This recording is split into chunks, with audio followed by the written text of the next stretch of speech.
For the first time in the city's history, voters elected minorities to the majority of seats on the Springfield City Council. Does this reflect a changing attitude in how voters look at their local government? Well, here to talk about this and much more is Springfield City Council President Michael Fenton, Councilor Bud Williams, and Councilor Zaida Luna.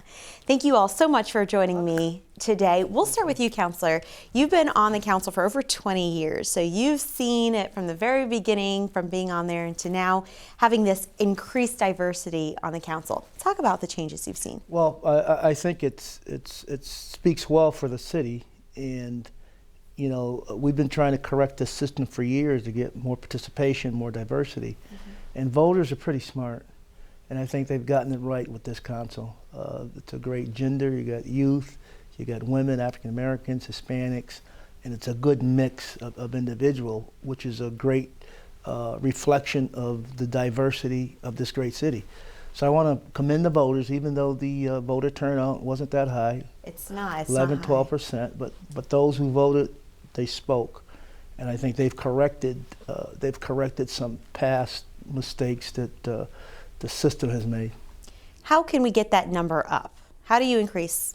Council President, I'll ask you, how are we going to get that number up? How can we increase participation? I think a big part of it is having government that's accountable and transparent and reflective of its population. So we are taking steps to do that.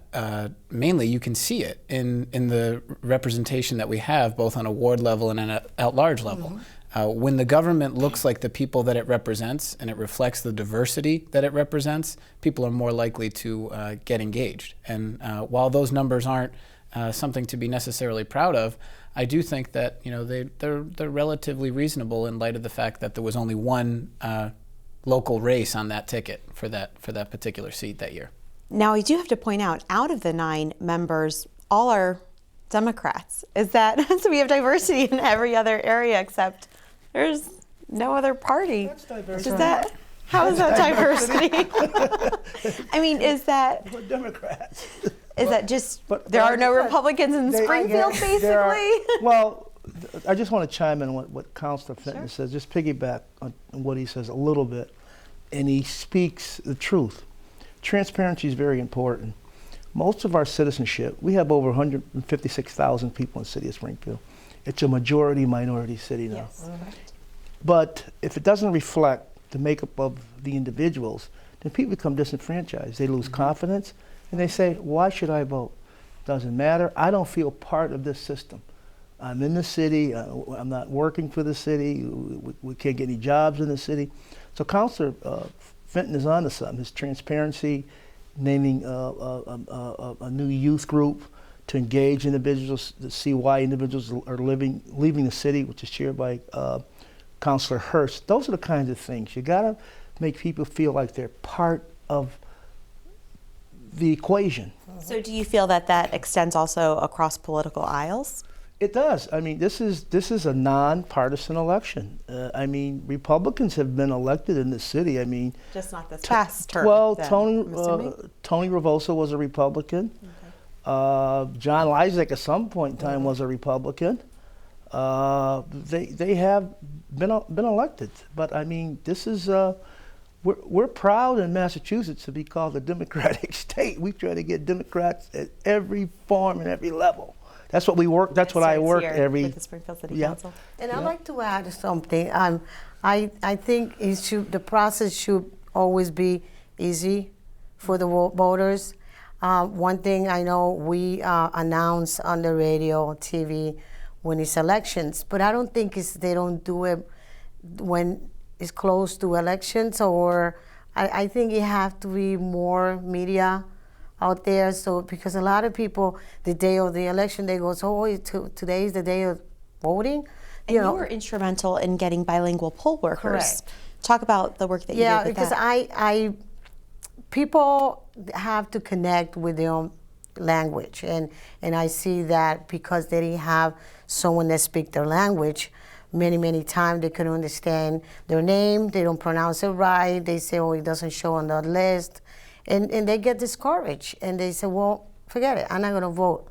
And we had to make sure that the election commission, and they're doing a great job, keep the same pattern where they know that they have to have people that speak the language and make things easier, the process easier. Now we have minorities, we have women on the council, and then also a younger demographic that you normally don't see in politics. You're not even 30 yet. We've got a couple, I think 2 others in their 30s. That's pretty young for politics. Do you ever feel that kind of works against your advantage? That does ever work as a disadvantage? No, I think in Springfield we have a very substantial problem in terms of retaining young professional talent. And that brain drain, as it's commonly known in Western Massachusetts, is particularly prevalent in Springfield proper.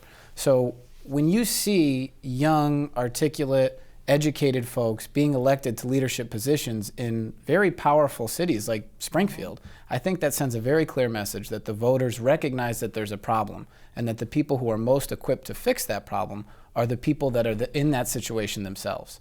So myself, my other younger professional friends on the council, we recognize what these problems are, and because we've lived them, we're in the best position to help alleviate them. So I think that's a part of the reason why you're seeing that. Okay. Now, Councilor Williams, you've been a strong proponent of bringing back the police commission.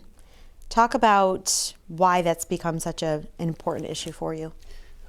First of all, the police commission, in my estimation, when they have the right authority and the right power within their own body, they'll be able to run the police department a lot better. And the other thing is that the transparency and the confidence that it builds in our citizenship in terms of them feeling like they're part of the system.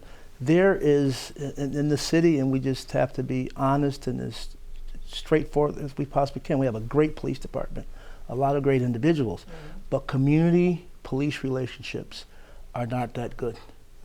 They just aren't. That is a reality, and I think this goes a long way to correct that perception that I don't feel part of the police department. Like he said, the President said, involving the young people in because there's a brain drain.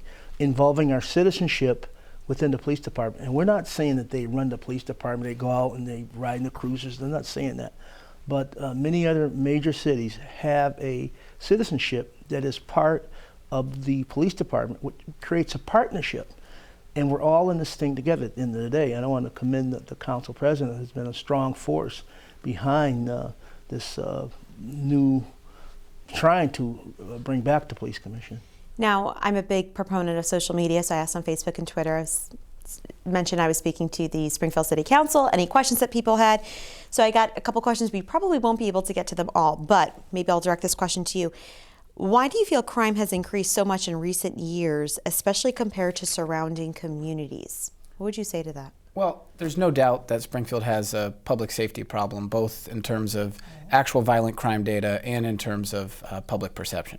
I would contest the fact that we have had a disproportionate increase in crime when compared to the suburbs. I just think that the volume of the activity in Springfield is so much greater due to our population of in the excess of 155,000 residents that every time there's an incident, it becomes sensationalized in the media. And that sensationalism results in public perception that is very detrimental to our city and gives us the reputation that we have. So while we have problems, I think that they're magnified here in a way that's unjust. Okay. And then also another question. Yes. Just chime, because he's absolutely on to what I always say. You have a perception and you have a reality. The perception in Springfield is it's a very dangerous state, it's out of control. That's not the reality. Right. But perception guides most individuals. So the perception is it's very dangerous, you can't walk downtown, you can't walk down. That isn't true. So you don't feel the crime is as high as it's being crime reported? is as high, but like you said, the media has really exploded.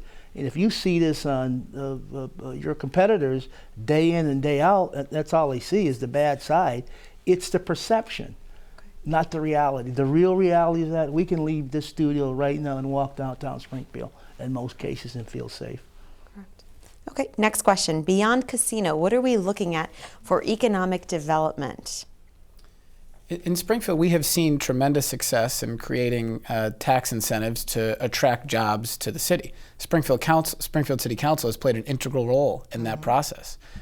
Some examples are Tightflex Corporation in East Springfield on Hendy Street, with the retention of over 100 jobs in the last 3 years, and also Smith & Wesson, with the addition to Springfield proper of over 250 jobs. Boston Magazine just ranked them the #1 job creator in the Commonwealth this past cycle. And that's a testament to the leadership that we're demonstrating in the city and the fact that we're committed to coming up with creative ways to create jobs and foster economic development. So our economic development strategies go far beyond casino development, and we look forward to continuing those. Okay. And last but not least, how do you feel about the mayor's consolidation of power, and what are you going to do to preserve your role? I'm happy to field that one as well if my colleagues would prefer. I mean, I would like to add that, okay, he's the leader of the city. We have to understand that. But we have to all work together. You know, we have committees assigned to us, you know, to work and see the needs of the city and work for what is needed. And I think it's just a matter of just working together.